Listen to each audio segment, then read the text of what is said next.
listeners. Welcome to the Plano's Political Pitbull podcast. I am Esther, and Ruth is not here today. She is working, so I am solo today.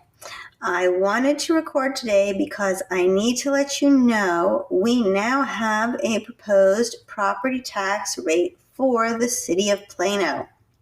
Council has tentatively agreed on a rate of 0.4176 cents.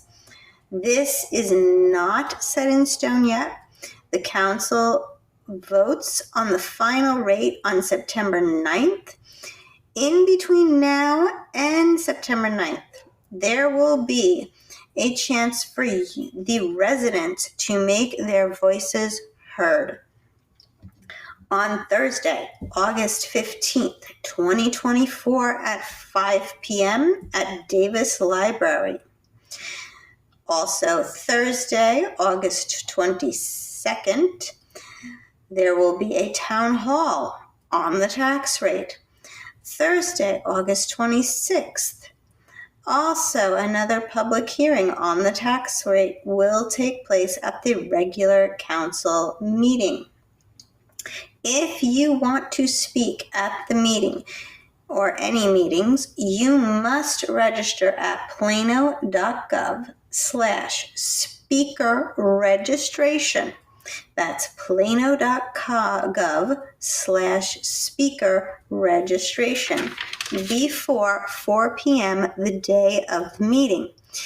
You can register to speak in person or via Zoom, but you must register online. On-site registration will not take place because they are at Davis Library.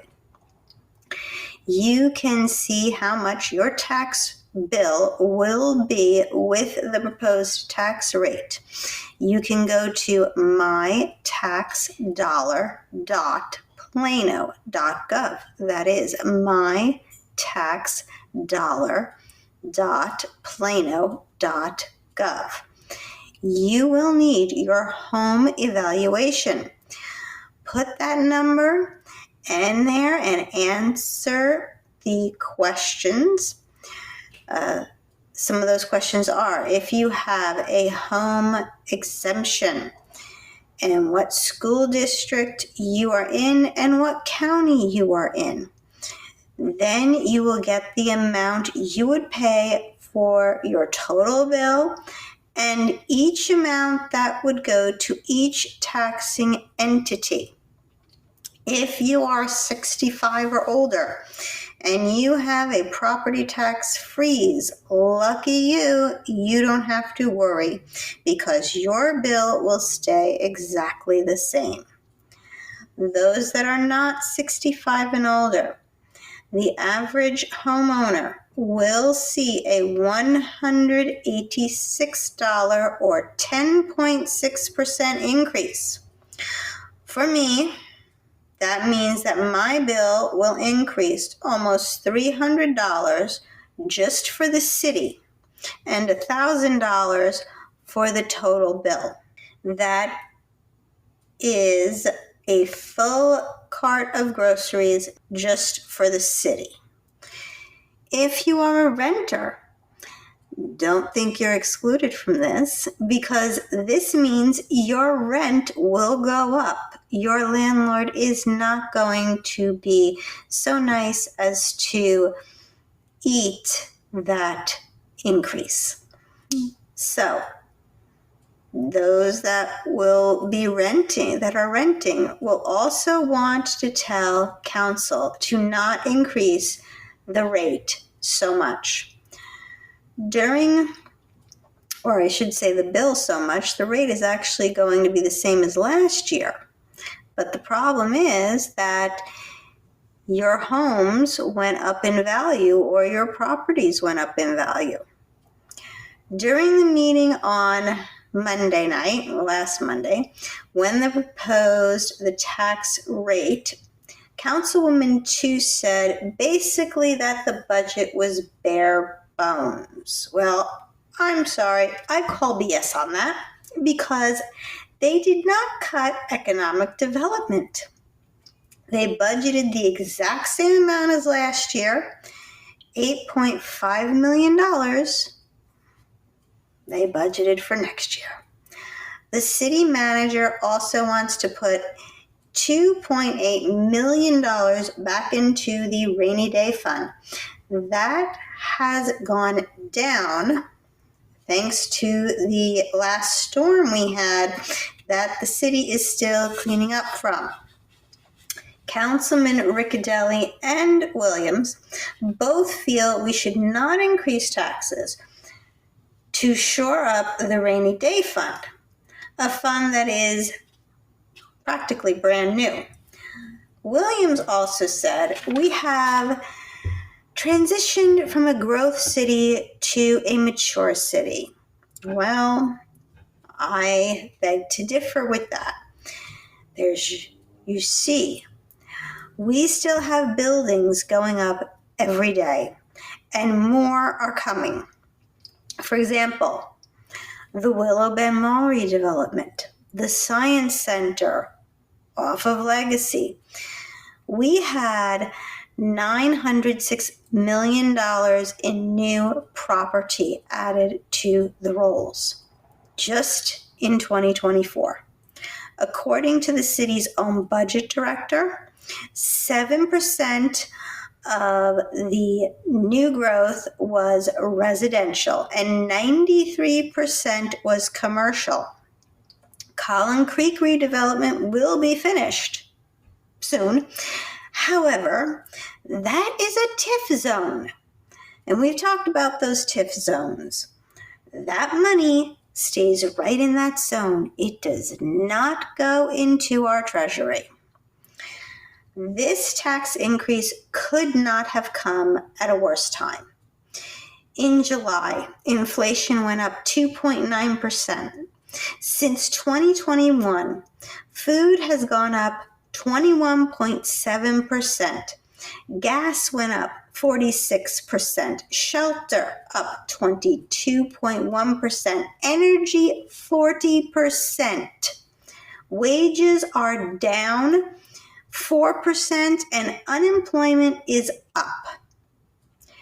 The Federal Reserve said more Americans are going into debt just to pay their bills.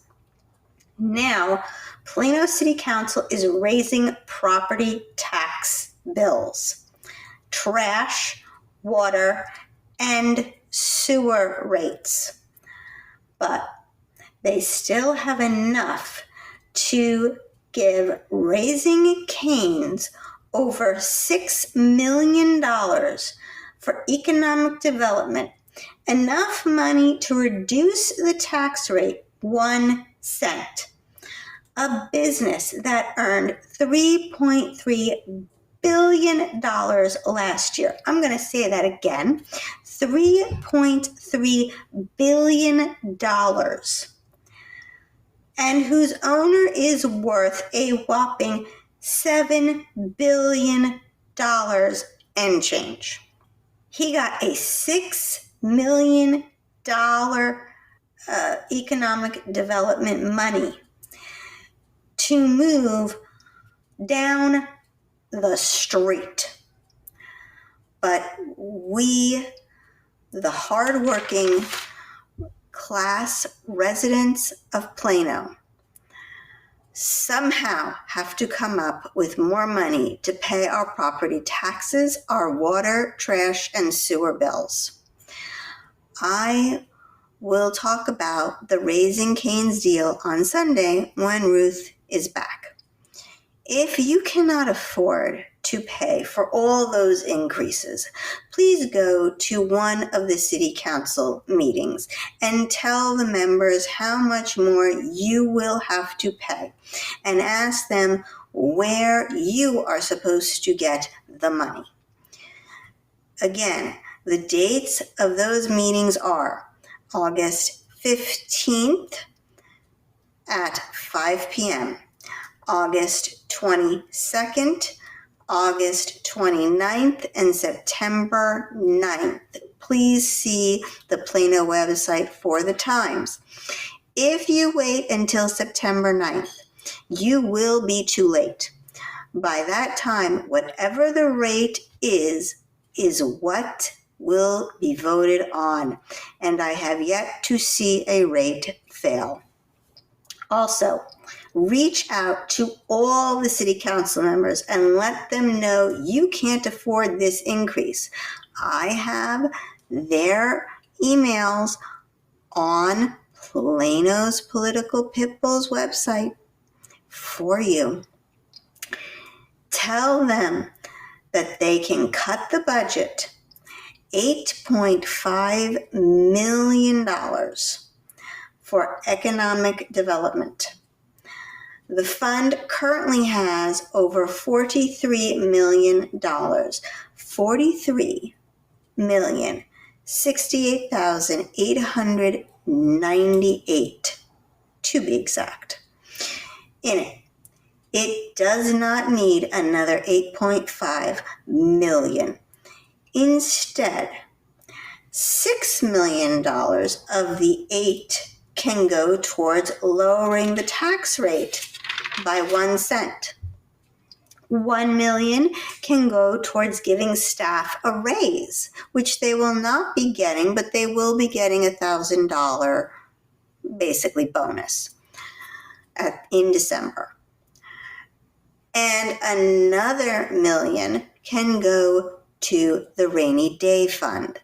That still leaves $500,000 left over for economic development. You might also want to remind the mayor that he is up for re-election in 2025, right after people pay their new property tax bill. This is Esther for Plano's Political Pitbull, signing off.